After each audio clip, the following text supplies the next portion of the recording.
When Googling, I noticed your extensive knowledge and love for vinyl pools. Here's my question. We have a 70s hybrid pool. It's a kidney shape. It has fiberglass panels for the walls, a concrete painted bottom, and 3 stair half-moon steps. We are looking to remodel the pool and are considering converting the pool to a liner pool. Our contractor said it's possible, but he would need to add foam to the entire pool before the liner goes in. Our primary reason for converting is the hope to have an easier time with algae. For some reason, we have a difficult time with algae with the painted concrete bottom. There's nothing structurally wrong with the pool, and we could easily paint it, but we want to consider our options. We would appreciate your insight, positive, negative concerns, etc. about converting to a liner. Also thoughts on converting to salt water. Any advice you can provide would be greatly appreciated. We've stressed about making the right decision. Thanks. I would add, is there anything as an alternative that you would suggest? So I would say this is a fairly easy one to answer. There are an awful lot of those pools out there. In our market, in this area of Michigan, there was a company called Cornwall Pools. They're still in business, and they built, over the years, hundreds of those pools. I don't think there's anything wrong with them the way they are. I think that paints, while they can be a pain in the neck, continually repainting and then having them chalk up and you know your knees are turning white and your fingers are white when you're touching the walls. They can be fairly easily converted to a vinyl liner, although it does take a little bit because you modify main drains, you have to modify returns and modify skimmers, and then the company that you're currently talking to or their contractor suggesting foam on the walls, at least for sure. The paint itself that's left on the surface of the concrete should be enough to give you a little bit of a wear spot between the vinyl and the concrete. So I don't think that should be an issue. But you have some other options. Look into if there's anyone in the area that is doing eco-finish. That would certainly be a solution for this. There's a if you want to look up a current manufacturer using that process, it's called Only Alpha, and it's a composite wall, concrete bottom, poured specifically exactly like your pool is built, and then it's eco-finished. And what they would have to do in your particular case would be sandblast off the paint likely, and then do the normal epoxy process that goes with eco-finish, and then do that. And I think out of all of the answers, by the time you convert a hybrid pool like that to vinyl, cost and everything else can't be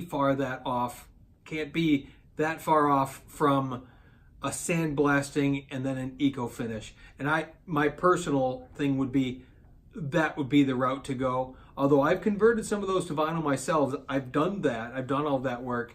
I still think that eco-finish should probably be a better finish.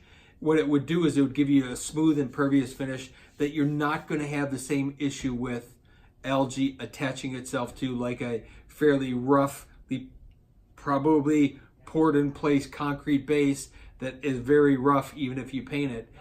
Eco-finish would take care of all of that and kind of smooth that all out. The other thing is about salt. I happen to like salt. There's an awful lot of reasons to like it. There's a few that are not as attractive, but I would say most of what we build today has salt, and it hasn't done me wrong. I think what we have to do is plan for it. A big thing, if you're converting an older pool to a salt pool, is make sure that they put a sacrificial anode into your plumbing system, because what you want to do is remove any trace voltage of electrical that might be getting into the pool water. You want to get rid of that so that you have no issue with an electrolysis process, which can now start drawing calcium out of your equipment and out of the water and literally coating and covering the pool and the equipment. So just follow the basic steps with salt and do it, make sure that they do it right, and then I don't think you'd have any problems with that at all. A follow-up question about that. The older concrete pool, and if algae is an issue, is there ever a case where algae would go through an older concrete or gunite pool structure itself? So the question is, would algae ever grow through that? And if you have certain strains of black algae has a way of working its way up through the shell and exposing itself to water.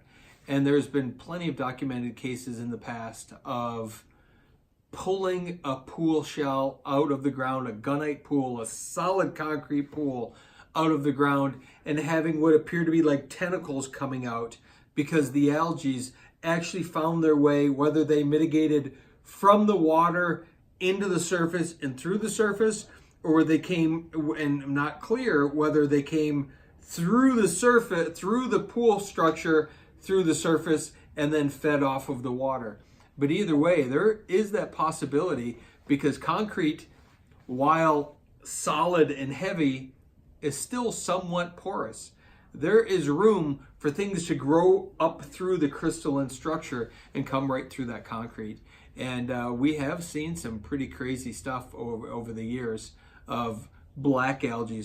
Typical strains of green algae and mustard algae don't have that tenacity to just get in and live for a long period of time. They tend to be killed very rapidly and easily. But there's some strains of black algae that have been known to grow right through a pool and like tentacles grow right down into the ground. So if that's the case, how do you solve that before doing another surface? Boy, I'll tell you, there's not a really good solution to it other than massive amounts of chemical for massive amounts of time.